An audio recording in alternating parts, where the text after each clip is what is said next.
கோவை அவிநாசி சாலையில் தமிழகத்தின் முதல் நீளமான மேம்பாலம் நாளை 9ஆம் தேதி முதலமைச்சர் திறந்து வைக்கிறார்.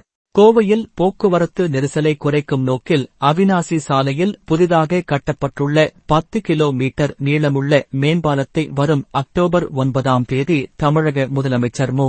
ஸ்டாலின் திறந்து வைக்க உள்ளார். கோவை நகரத்தின் மிக பிஸியான சாலைகளில் ஒன்றாக கருதப்படும் அவிநாசி சாலை தினசரி ஆயிரக்கணக்கான வாகனங்கள் செல்லும் முக்கிய பாதையாகும். விமான நிலையம், பேருந்து நிலையம், ரயில் நிலையம் மற்றும் நிறுவனங்கள் உள்ள பகுதிகளை இணைக்கும் முக்கிய வழித்தடம் என்பதால் இப்பகுதியில் போக்குவரத்து நெரிசல் நீண்ட நாள் பிரச்சனையாக இருந்து வந்தது.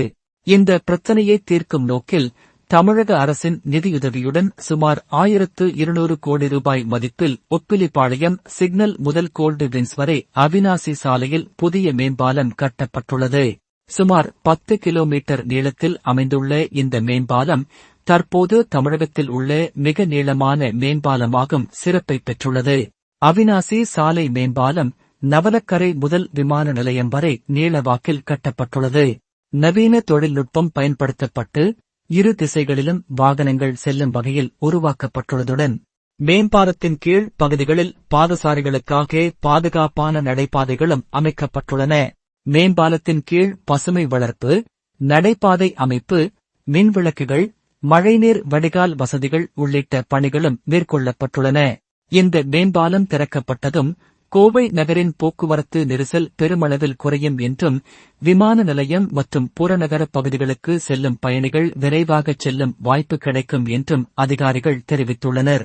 மேம்பாலம் திறப்பு விழாவில் முதலமைச்சருடன் நகர்ப்புற நிர்வாக அமைச்சர் கே. என். நேரு, முன்னாள் அமைச்சர் செந்தில் பாலாஜி, கோவை மாவட்ட ஆட்சியர் உள்ளிட்ட பல்வேறு துறை அமைச்சர்கள், அரசு உயர் அதிகாரிகள் பங்கேற்கவுள்ளனர். அதேபோல மேம்பாலத்தை முதலமைச்சர் திறந்து வைப்பது முன்னிட்டு கோவையில் போக்குவரத்து மாற்றம் செய்யப்பட்டுள்ளது என்பது குறிப்பிடத்தக்கது.